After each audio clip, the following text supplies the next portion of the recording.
How would you describe your game for fans that maybe have watched you a little bit but haven't watched you a ton and are going to see you so much more this year? How would you describe how you play? Yeah, I'd like to think I'm a hard-nosed guy, and I'm just going to go out there and compete every single day. Other than that, at the plate, I'm not going to strike out much. I'm going to go up there and I'm going to get my job done every time I can. So that's how I describe it. I feel like you're always going opposite field, and I don't know, is that something you're always intentionally trying to do, or is that just kind of how the swing path? I mean, what is that always been the case? Because and maybe I'm crazy, but it just feels like you just go like, between you're just hitting it opposite field doubles all the time. Oh yeah, definitely. It's a lot of it has to do with my approach at the plate. I just try to hit everything up the middle.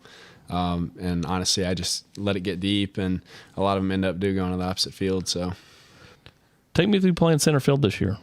Man, it's actually something I'd done before my freshman summer in North Carolina. I played it for, I want to say it was about 45 games that we played out there, and it's kind of just easy to me now. I don't want to say easy, but I mean it's come easy. Evan, transitioned into that catcher role last year so easily, and everybody thought that was going to be kind of the path you took when the last season ended. Charlie has really, kind of grown a lot in the off season, which has afforded you to be able to go to center field. If he has to miss, are you the natural in line to go with a catcher? Yeah, no, I definitely think it's a possibility, but.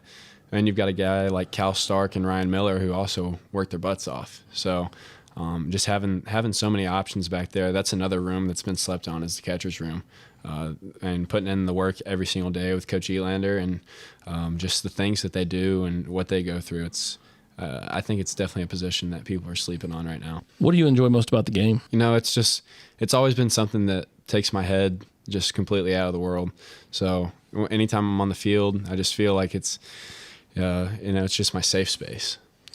I know you're one that is kind of battled, some demons.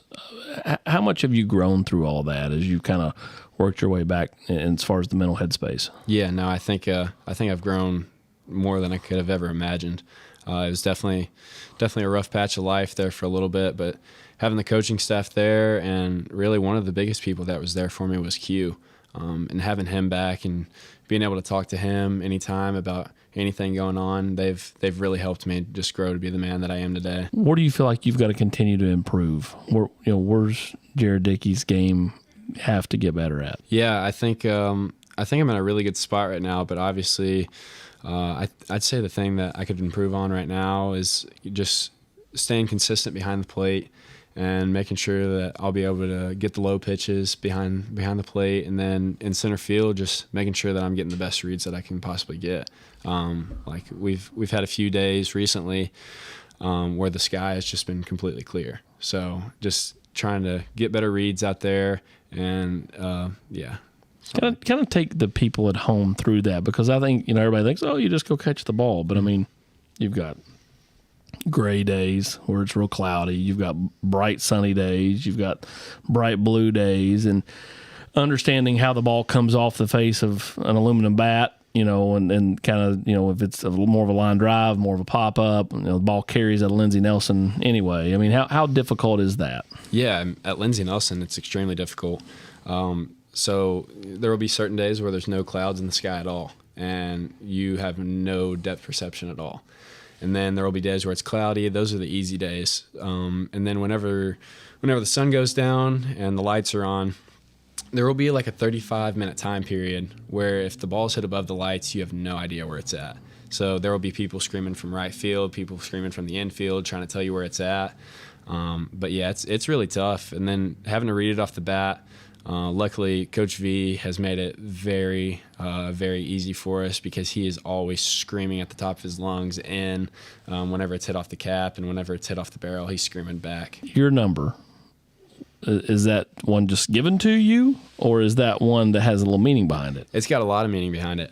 So 17 was the number that my dad wore when he was in high school, and whenever he started coaching, he had wore that number, and then my sister actually wore that number throughout high school, and then was fortunate enough to wear it one of her years in college. So it was something that I wanted to take over. So a lot of family tradition there. Yes, sir. Better player, you or your sister? Me. It's not even close. She might have me on the speed. I'm not gonna lie. She was one of the fastest people that I've ever seen. What's something most people don't know about Jared Dickey? Yeah, I know Coach V tells us not to really look at Twitter that much, but I happened to get on Twitter after a game that we played, and people were just talking about, Jared Dickey doesn't have the wheels for center. So just to those people out there, I promise I've got the wheels, and I'll show them off soon enough. I like it. He's motivated. What, do you kind of like that, having a chip on your shoulder? Is that something you kind of, do you want the doubters? Oh, yeah, I love them. I love it so much. It's always been something that's motivated me. Whenever people doubt me, I always prove them wrong. But you're not a big trash talker, it doesn't seem like. Oh, no. I'll never talk trash. Or do you do it or kind of quietly where nobody really sees it, but you still do it? I'll never talk trash with somebody just because I know the people on the other side have put in a lot of work as well, so credit to them. And if they want to talk to me and trash talk me, then good for them, but I'm going to prove them wrong every single time. Hey, thanks so much for watching the video here at Volquest on YouTube, the leading source of University of Tennessee football, basketball, and recruiting. Be sure to check out our latest video right here and our latest live show right above it. All that at Volquest.com and Volquest on YouTube.